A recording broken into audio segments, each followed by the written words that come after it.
ASMR.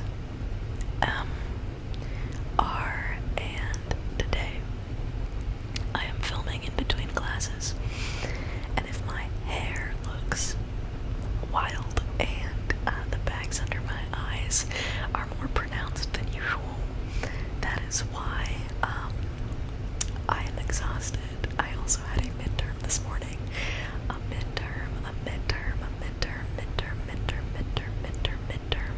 and that was not fun, so bear with me here. I thought that it would be nice if we could just relax together, and so that's exactly what we're gonna do today. As I mentioned in my last video, I really love reading, and so I thought it would be fun if today we talked about the books that I've read so far in 2021. So, without further ado, let's get started. The first book that I read this year was, drumroll please, The Midnight Library by, I believe it's Matt Haig. The Midnight Library. I do have to offer a trigger warning for this book. It does talk pretty extensively about depression and suicide, so if that's something that is triggering for you, please be mindful of that before reading this. But it is a fantastic book. This is easily one of my favorite books of all time now. So we're gonna do some tapping and then we'll talk about it, if that sounds good to you.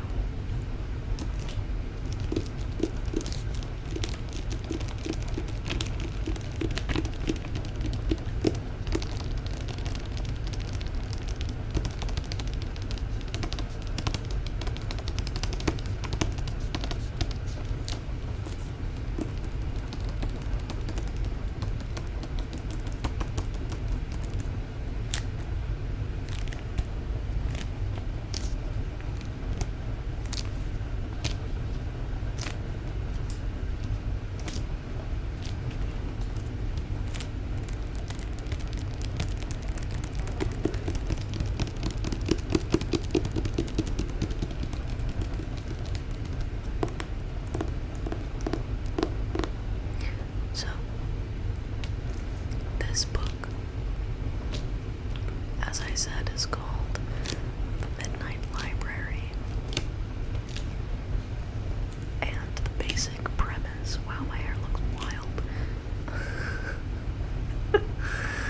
The basic premise is that after you die, you go to this middle ground sort of place between, what we know to be life and whatever happens when you die, who's to say? And basically, while you're in this place,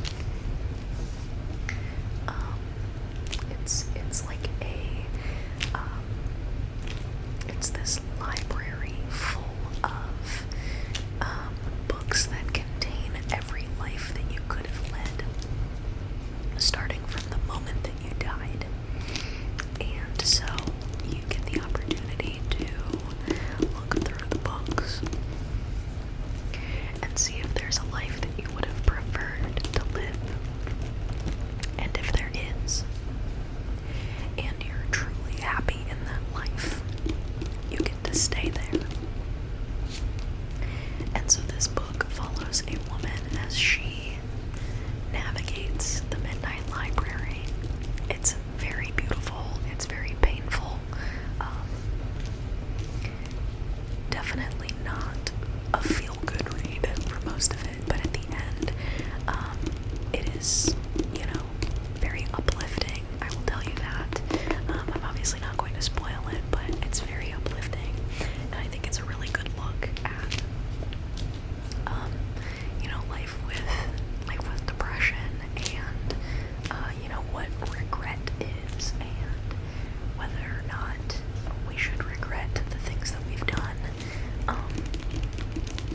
So, this is a really great book. If any of that sounds interesting to you, I would recommend it. Just please do be mindful of the trigger warning that I gave at the beginning. Okay. So this book's fantastic. I give it a 10 out of 10. Next up, because I liked that book so much, I read How to Stop Time by the same author, Matt Haig.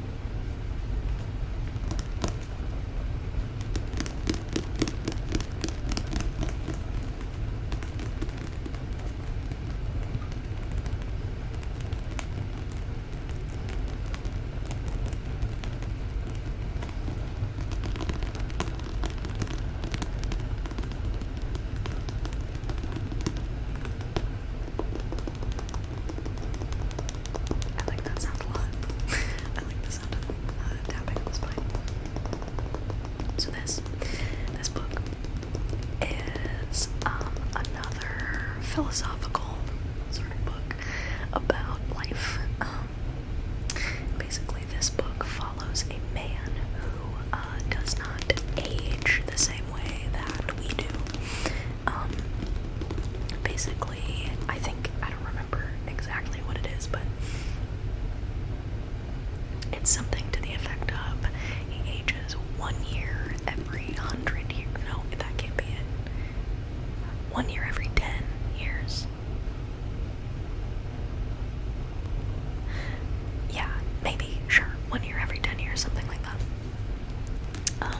The details are not as important, but anyways, it's basically that he's not immortal. He just ages really slowly. And so it follows his life at 2 different points. It follows his life as a young boy, and also his life as a middle-aged man. And it talks about love and life and loss. This one I would say probably also a trigger warning about like grief and loss. If that's something that is, triggering for you, please be mindful of that before you pick this up. But this is also a really great book that's about, it's about appreciating the time that we have on Earth and appreciating the people that we love, letting them know that we love them. And it's basically, I would say that, this book really goes hand in hand with The Midnight Library. Both of them are about how to live and how to be happy while you're alive. I really like Matt Haig. I plan on reading a lot more of his books, but I wanted to get to some other things that were on my to-be-read list before I did that. I need to move a little faster. This video is going to get really long. Next up, I read this book. It is written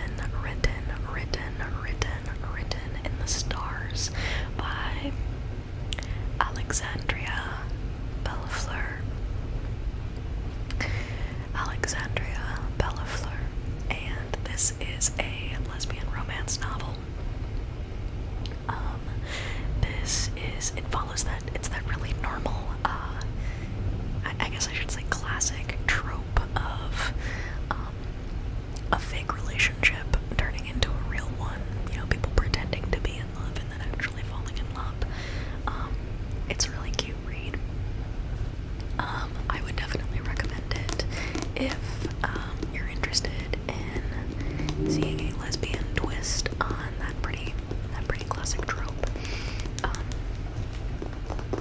We love representation in media. I'm constantly looking for books that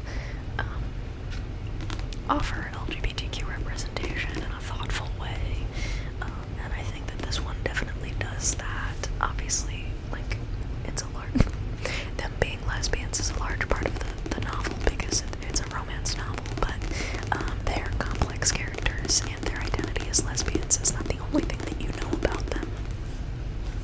And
say that this is a romance novel because there is a romance, but really not in the traditional sense.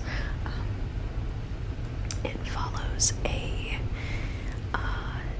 two women who meet in college and start dating very briefly. And I don't really think this is me spoiling anything, but basically they don't work out in college, and then they meet up later in life, and they end up meeting up later in life multiple times, and kind of like having a relationship with each other multiple times throughout their adult lives. And so in that regard, it's really interesting. That's why I hesitate to call it a romance novel, because it's really mostly just about the characters' lives, and then the romance between them kind of takes a backseat. But this is a really great novel, and as far as representation goes, this is a novel about two women of color who are in love, and that's definitely not something that we see a lot in popular media, so I think that's fantastic. It's super, super well written. It's not as cheesy as the one that I just showed you. And sometimes I want a cheesy book, but sometimes I don't.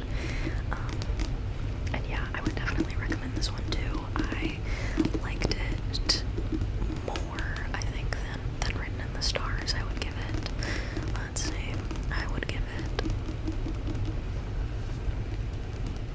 I'd give it a 9 out of 10. And that's A World Between.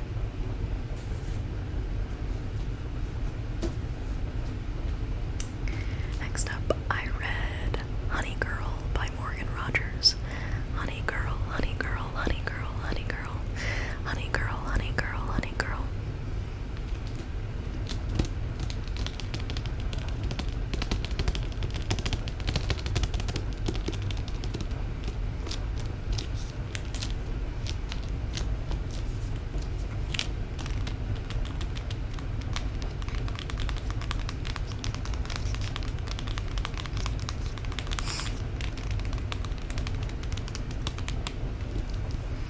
So Honey Girl, I don't know if you're sensing a pattern here, but Honey Girl is another lesbian romance that I hesitate to call a romance.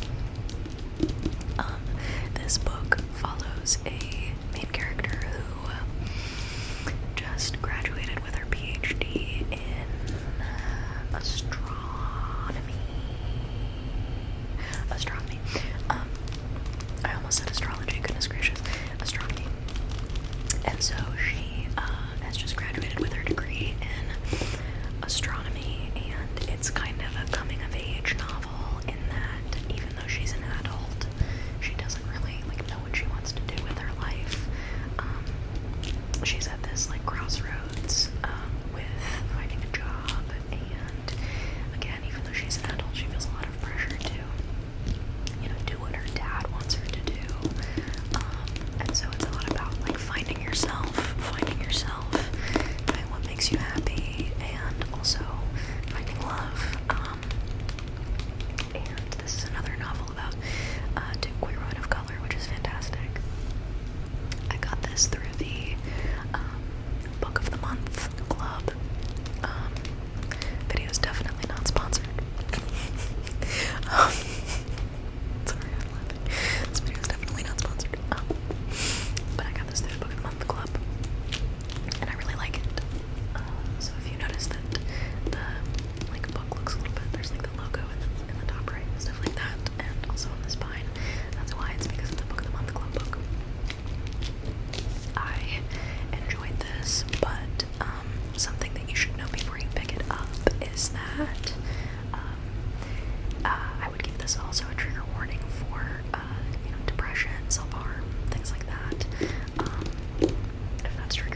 traditional sense. Nobody dies in this book. It's not about murder, or anything like that, as most thrillers are.